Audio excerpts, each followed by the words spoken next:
I've nominated Sandra Hardy because she demonstrates a real commitment and works tirelessly to support carers of those accessing our drug and alcohol services in Doncaster, recognising that family and carers play a critical role in someone's recovery. In addition to her day job, Sandra is a trustee for Support for Change, a family peer support group working with families of those accessing our services and those outside of our services, which she supports on a voluntary basis. You will often see Sandra at trust events and out and about publicising and promoting her work and the importance of supporting and engaging with carers. In addition to this, Sandra regularly contributes to the work we are undertaking as part of the Trust Patient and Public Engagement and Experience Strategy and the Triangle of Care when engaging and involving carers at R-. She always demonstrates a real energy, passion and enthusiasm and is a carer champion in the true sense of the word.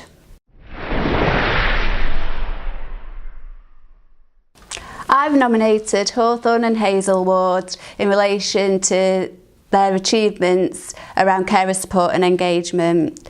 They've developed carers corners on each of the ward areas, offering a supportive space for patients, friends, relatives and carers.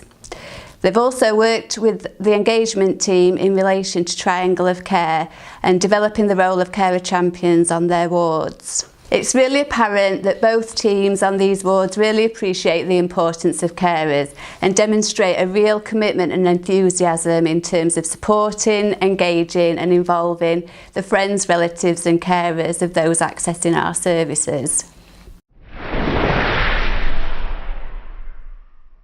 I've nominated the day hospice team at St John's Hospice. In line with the Trust dedication to Triangle of Care, the team have set up a Carers Day for patients, carers who are involved in hospice services, be it in community or in the inpatient ward. The staff recognise the enormous impact that caring for a loved one with a terminal illness can bring, and as a result developed a Carers Day within the day hospice, one day a month, whereby carers are invited to come and spend time talking to the staff in the day hospice, accessing therapies such as complementary therapy, art therapy, hairdressing services. We provide refreshments, they get peer support from other carers that are involved in the group and also can access the fantastic team and the skills and knowledge that they bring. It really is a really valued service and the feedback that we've had is fantastic. Patients, carers are saying that it feels like they've had a warm blanket wrapped around them and finally it's something just for them. Fantastic team. I am nominating the Triangle of Care team Amber Lodge for the Carer and Patient Experience Award. I have nominated them because the team have worked really hard to build meaningful relationships with carers and families in what can be really complex and challenging times. So far, the team have developed a support group for carers and families, namely the Unite Together group.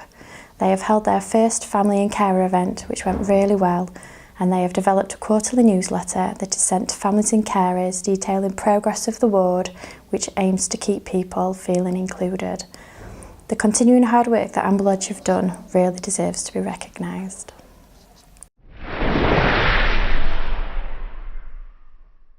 I'm nominating Catherine Collins and the team at Amber Lodge for the Patient Experience and Carer Involvement Award. I'm nominating this team because of the fantastic work that they do every day with carers and service users within their ward area. They've particularly focused this year about what really matters to their patients and what they have raised concerns about, as well as what they've said goes well. Two particular aspects of work that they've done this year which I found really impressive have been the Always events and also the work that they've done about reducing restrictive interventions. Always events are really focusing on patients driving forward the change they would like to see, and they've made really great changes in terms of the menu and nutritional health on that ward area.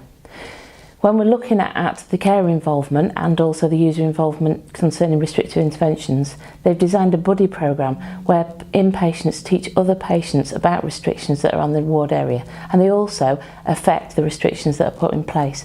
And I really want to thank the whole team and also all of the patients on the ward that have been involved in this co-design.